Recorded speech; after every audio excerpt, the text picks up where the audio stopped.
Maggie Haberman, the morning newspapers and the headlines and the conversations might change some minds too. Let's just put up on the front page the Boston Herald. A lot of people in New Hampshire read the Boston Herald. It's just down the road. Look at this front page of the Boston Herald today. Marco Rubio choke.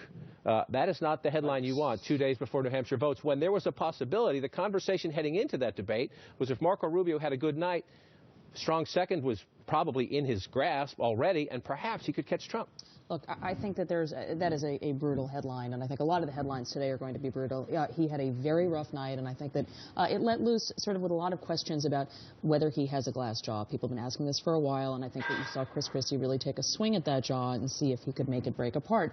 Rubio had as rough a time against Chris Christie as you could. Chris Christie was really just essentially a chainsaw coming at him, unleashed. And there was a bit of a murder-suicide thing there. I don't know how much that actually helps Christie at the end of the day, but Christie, who is clearly angry that the Rubio super PAC has been airing a bunch of ads against him that really halted his momentum in December, just swung back very, very hard. And when you have, Rubio knew that he was going to be the center of essentially a four-car pile-on, but he basically froze at a moment, and Christie just moved in for the kill. He never quite recovered. He did a bit at the end.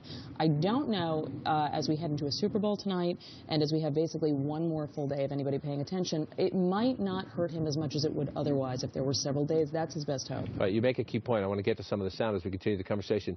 The Rubio team and the senator himself knew. This all week long, the other candidates were saying we need to stop Marco because he got third place in Iowa. You didn't want him to come in strong second or win here and be the center-right guy, because that would wipe out those other guys in the race. So you know it's coming. You also know this is a huge debate right before the primary, so it's a big night.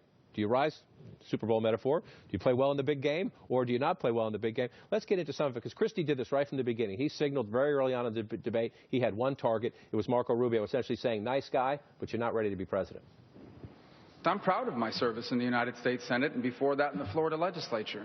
I will say, if politics becomes and the presidency becomes about electing the people who have been in Congress or in the Senate the longest, we should all rally around Joe Biden. He's been around 1,000 years. You have not been involved in a consequential decision where you had to be held accountable. You just simply haven't. Fact is, when you talk about Hezbollah Sanctions Act that you list as one of your accomplishments and just did, you weren't even there to vote for it. That's not leadership, that's truancy.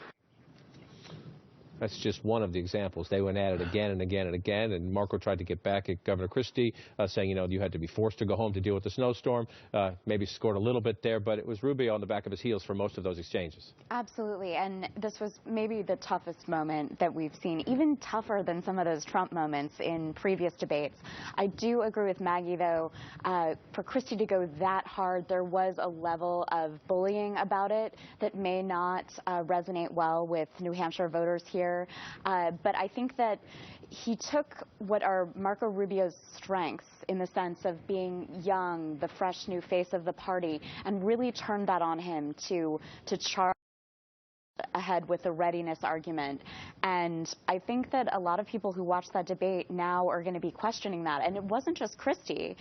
You know, then you had the others come in too and make that same argument. And it just was just not a good night. John, you know, New Hampshire is so important for obvious reasons, being the first in the nation primary, but also because for Marco Rubio, he's going to continue on to South Carolina, no matter how he does here. The question is, what does Chris Christie do? I mean, he's right now at the polls, you know, at 4%. If he does not do, if he's at 4%, how does he continue to South Carolina? So if he's no longer in this race after New Hampshire, that's going to help Marco Rubio, because Chris Christie can go after him the way that no other candidate does. But to that point, though, he has offered a legacy even after he perhaps enters the political afterlife. And he has bequeathed the rest of the field damning video of showing this bright young star in the party being exposed as somebody who, as Christie says, has simply memorized a good 25-second speech. And that was what went viral on Twitter, too, that the loop of Rubio coming back to the same answer over and over again. Right after Christie said that's what he... That was a perplexing thing, because going into it, that had been the criticism. You know, all week, Christie had been saying that. We've been writing about it. That's been an issue for Rubio. And he still fell back on it after being called out on the debate stage, which is really surprising. And that's the micro kind of legacy, I think, of Christie. is that now Marco is going to have that video loop coming back at him, I'm sure on paid TV at some point here in the next few days going to South Carolina. The macro legacy of Chris Christie, assuming that he does not somehow find a way to stay in the race here, and by the way, he only has $1 million in the bank, so it's going to be hard. The macro legacy is this, is that he has potentially prolonged this race. There was a feeling this week that Marco Rubio could really get a strong second or even come close to beating Trump here.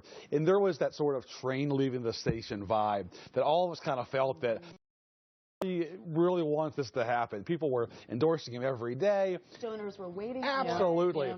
Chris Christie last night may have prolonged this race, not just in South Carolina and Nevada, but well into March and perhaps even April. Yeah, it could prevent other big force names in the party from getting behind him. Because if you're Jeb and you have a decent showing on Tuesday, after that performance last night by Rubio, you want to stay in the race for as long as you can. And South Carolina is not that far away. So if you're Jeb, you have a decent argument to your people who have been with you for and Jeb probably had his best performance last night. Absolutely. I mean, both Jeb and Kasich last night had strong performances, very smooth. You know, it was sort of the night of the governors in that debate last night.